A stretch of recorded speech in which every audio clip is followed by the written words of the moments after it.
अमित पांडे जी, प्रयागराज। राधे राधे महाराज जी। महाराज जी, आत्मज्ञान और अध्यात्म मार्ग में सबसे बड़ा अंतर क्या है? इसमें कौन सा मार्ग हमें उसी परमानंद को तो अध्यात्म कहते हैं। देना चाह रहे हैं आगे? हाँ, ऐसे भेद पूछोगे तो समझ में आ जाएगा कि भक्ति मार्ग में और ज्ञान मार्ग में क्या अंतर। भक्ति मार्ग और ज्ञान मार्ग सिद्धांत तक दोनों एक चलते हैं, सिद्धांत दोनों के एक हैं और लक्ष्य दोनों का बदल जाता है। एक दासोहम में पहुंच जाता है और एक शिवोहम में पहुंच जाता है। सोहमस्मिति वृत्यखंडा, मैं वही परमात्मा हूँ, ज्ञान मार्ग में अनुभव होने लगता है अहम ब्रह्मास्मि।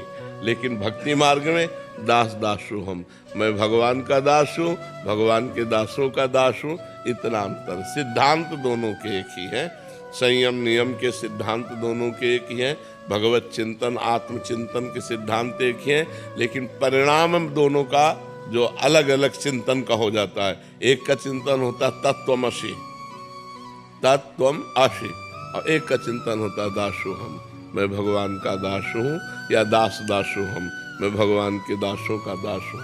इतना अंतर हो जाता है, समझ पा रहे हो? साधन मार्ग थोड़ी दूर तक एक जैसा चलता है, चाहे वो भक्ति मार्ग का हो चाहे ज्ञान मार्ग का हो।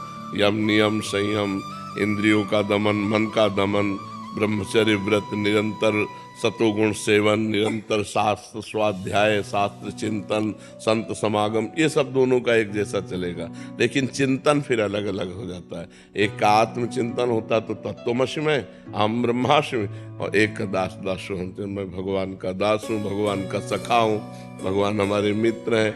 कई तरह के भाव हैं हमारी भक्ति में, भगवान के रिझाने के, शांत, दास्य, सख्य, वात्सल्य और गोपी सहचरी, ये भावों के द्वारा हम भक्ति का आनंद लेते हैं। इसमें कई भाव, उसमें एक ही भाव है अहम ब्रह्मास्मि, और वो सत्य है, कोई इसमें अंतर नहीं है। दोनों मार्ग सत्य है, दोनों का परिणाम एक ही निकलेगा। जाके जब फल निकलेगा तो भगवदानंद, परमात्मानंद, आत्मानंद, विज्ञानानंद, अखंडानंद, जो भी कहो वो एक ही है।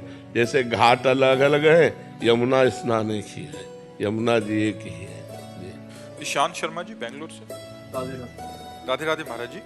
महाराज जी, किसी संत या गुरु के समीप अगर हृदय में डर का आभास हो तो इसका क्या अर्थ? बहुत अच्छा है, बहुत अच्छा है। जो गुरु और संत से डरते हैं वो अभय हो जाते हैं, वो माया से फिर नहीं डरते। जो संत और गुरु से नहीं डरते उनसे अपराध बनता है, फिर वो माया से भयभीत हो जाते हैं। अभय होए जो तुम्हें डराई, यही डर ही डर पे हरिवंश हित, जिनो भ्रमय गुण सलिल पर, जी नामन मंगल लोक तीन सुहरिपद भजन।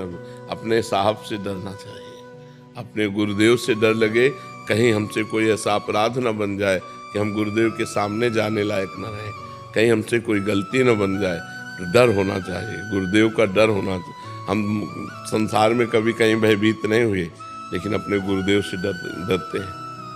गुरुदेव के समीप जाते ही पूरा हृदय कांप उठता है, कोई गलती न हो जाए, कोई त्रुटि न हो जाए, तो हम गुरुदेव से कभी विमुख न हो जाए, इसलिए एकांत में भी डर लगता है। हमारे गुरुदेव सब जानते हैं, अगर हमसे कोई गलती हुई तो गुरुदेव जान जाएंगे, और गुरुदेव जान जाएंगे तो हमारा त्याग कर देंगे, फिर हमारा होगा क्या?